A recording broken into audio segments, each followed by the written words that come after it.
Avant ça, tu sais que tu retrouves sur Archimède tous les cours de ton année expliqués et détaillés en vidéo que tu peux également télécharger en PDF sur ton ordinateur ou imprimer.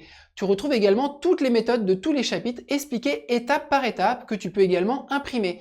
Ensuite, pour mettre ça en pratique, soit tu prends ton propre énoncé en photo grâce à notre IA, ou bien tu retrouves ici une base de données d'exercices de difficulté croissante. Et sur chaque exercice, si tu as besoin, Archimède t'explique tout le raisonnement que tu dois avoir pour être capable de faire n'importe quel autre exercice. Ensuite, tu corriges tes résultats, tu apprends à bien rédiger et tu gagnes plein de points pour suivre ton évolution. Bonjour, je vais t'expliquer dans cette méthode comment trouver le PGCD de deux nombres et cette fois-ci par la méthode en décomposant à l'aide des facteurs premiers. Si tu souhaites juste rafraîchir les idées, tu peux aller voir le résumé de cette méthode que je fais à la fin de cette vidéo. Cette méthode est un peu plus intéressante que la méthode où il faut lister des diviseurs qu'on ne connaît pas forcément à l'avance et qu'on va en tâtonnant. On va trouver une astuce qui nous permet de trouver le PGCD plus efficacement. Alors voici l'exemple qu'on va prendre au cours de cette méthode, trouver le PGCD de 1800 et de 5600.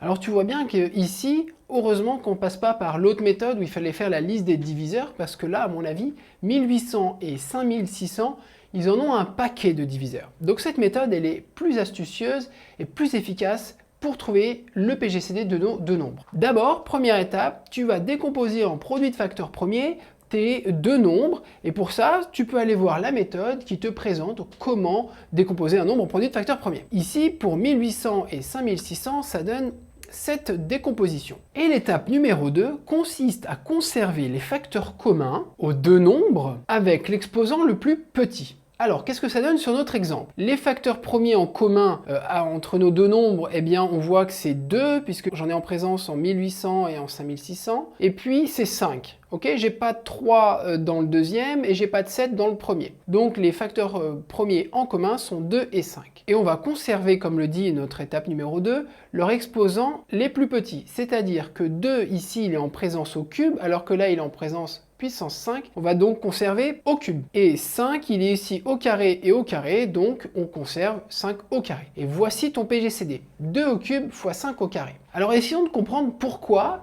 il faut conserver donc les produits de facteurs communs, mais surtout avec l'exposant le plus petit, alors que le PGCD, on entend dedans le plus grand. Et bien justement, il faut trouver le plus grand diviseur commun que je retrouve à la fois dans 1800 et à la fois dans 5600. Donc le fait d'avoir décomposé déjà en produit de facteurs premiers nous montre la constitution de nos deux nombres. Et pour prendre le diviseur commun le plus grand possible dans mes deux nombres, eh bien, il faut que je puisse le retrouver dans l'un et dans l'autre. Donc si je prenais 2 puissance 5, ben, je serais trop gourmand parce que j'ai pas autant de présence du facteur 2 dans 1800, il est que 2 au cube lui. Alors je suis bien obligé pour être présent à la fois dans le deuxième et dans le premier de prendre 2 au cube. Et 5 au carré, il est présent à la fois dans l'un et dans l'autre, donc je peux prendre les deux. Mais donc il faut bien retenir, c'est un petit peu contre-intuitif peut-être au début, que pour avoir le PGCD, il faut prendre les nombres premiers présents dans l'un et dans l'autre avec le plus petit exposant. Comme ça on est sûr qu'il est présent dans nos deux nombres, ce facteur commun. C'est la fin de cette méthode, je te la résume. Méthode en décomposant en produit de facteurs premiers. Donc première étape, eh bien nous allons décomposer en produit de facteurs premiers. Et pour ça, je t'invite à aller voir une méthode qui t'explique comment on peut décomposer en produit de facteurs premiers. Tu verras qu'il y a plusieurs sous-méthodes pour faire cette méthode. Et étape numéro 2, tu vas prendre les nombres premiers communs à tes deux nombres en conservant leur exposant le plus petit. Et je te le rappelle, ceci pour être sûr qu'ils sont bien en présence identique dans tes deux nombres où tu cherches le PGCD.